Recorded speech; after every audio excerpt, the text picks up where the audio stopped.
Ginni Thomas, the wife of Supreme Court Justice Clarence Thomas, was apparently far more involved with the operations inside of the Trump administration than we previously thought, to the point where White House staffers say they were essentially terrorized by what she did with the Trump administration. So let me read this. This is from a new report. This is from the Daily Beast. This is what the reporters explain.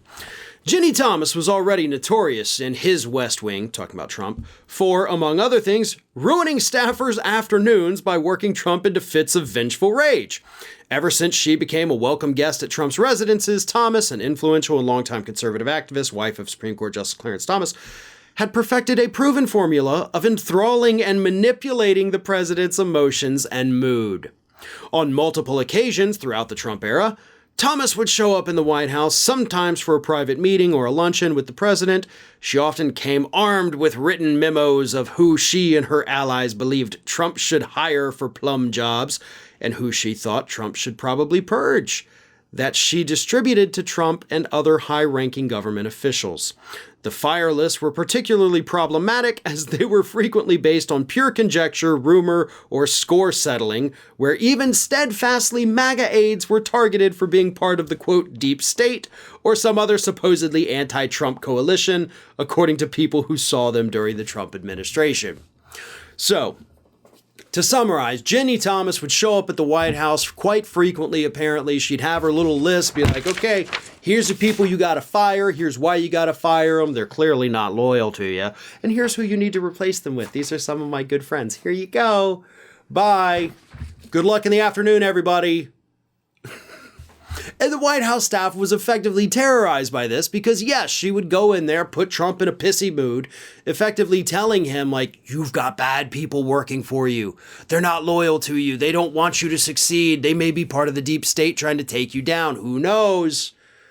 So Trump would, storm around in a horrible mood the rest of the day, possibly even questioning these individuals about their loyalty. Who knows what really happened? Well, the staffers do. And those staffers need to tell their stories, especially now with the increased scrutiny on Ginni Thomas. I'd say it's time. I'd say it's time for some of these former staffers to come forward and, let's start talking to reporters. Hell, let's start writing articles. Let's start spilling the beans because you got nothing to lose at this point. That administration is over. Being a part of it is not going to get you a better job in the future, but maybe turning against it might.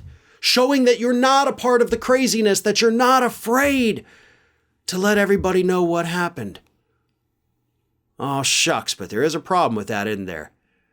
Those darn non-disclosure agreements that Donald Trump made everybody sign. Rats. Well, I guess the only silver lining to that is that a lot of these NDAs are not being upheld by the courts.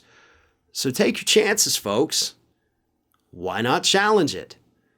These are actually things, by the way, that people do need to know. If the wife of a Supreme Court justice was having regular meetings with the President of the United States, influencing his decisions, influencing policy decisions, possibly even, those are things the public needs to know about because that clearly would impact the job that Clarence Thomas was able to do.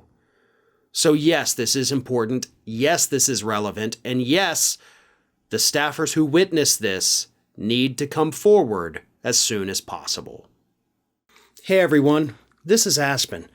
And did you know that for the low cost of $0 per day, you can subscribe to the Fair and Balanced YouTube channel?